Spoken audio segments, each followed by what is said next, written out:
Nandito na tayo sa Baclaran.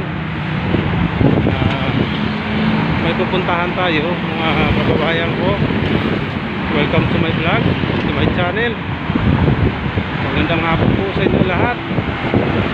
Ito, may pupuntahan tayo.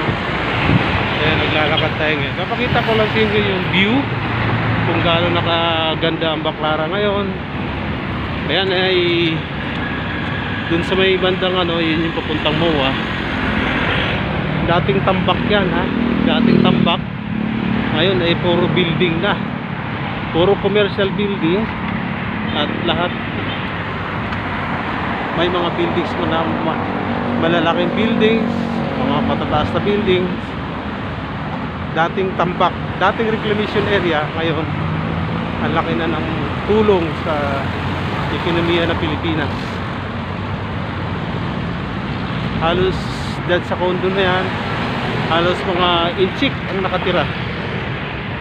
Halos inchik na yung mga nakatira dyan. Sila lahat yung nakatira ngayon dyan. Kaya nakakatulong sila sa ekonomiya ng Pilipinas. Kaya ganyan yan, halos paikot na. Puro building na yan dyan lahat. Kaya ayan, nakita nyo, matatanaw nyo dun sa may bandang unahan, traffic. Pero dyan lang yan sa may bandang tulay kasi may ginagawa. Kapag lagpas dyan, hindi na traffic.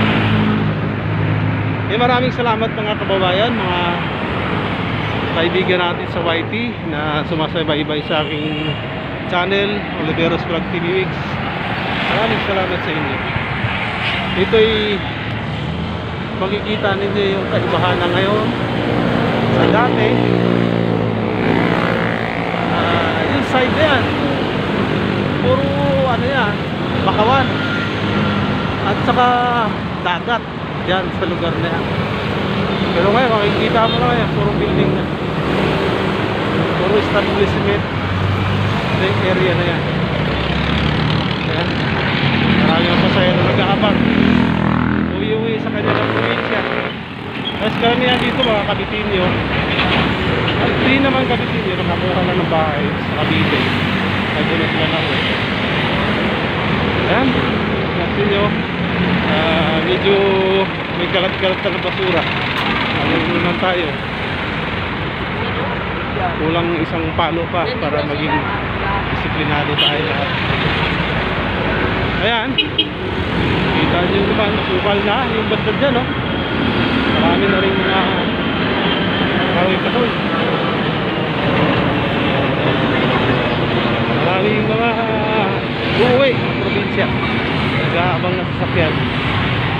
Karamihan dyan mga pasukat.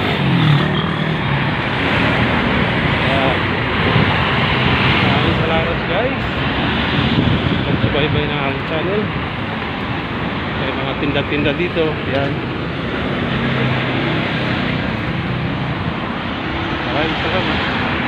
Medyo kulang lang tayo talaga sa disiplina. Kaya medyo nagkalat-kalat na yung basura. Hindi tayo marunong magtapos kung saan. Ang importante sa atin malagyan lang yan, makainom ng palamig, pero yung responsable ka sa mga basura, wala na yun. Sabi naman guys,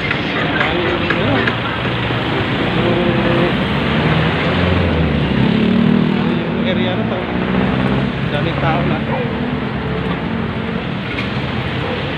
Ayan guys, dito na tayo magtatapos. Pakita ko lang sa inyo ano yung ginagawa ng mga Pilipino, tayo mga Pilipino. Ayan, ito yung sa ilalim na ng ay, maraming salamat. Dito na magtatapos yung vlog ko. Maraming salamat guys. Thank you so much. Okay, bye-bye. Salamat. Bye-bye.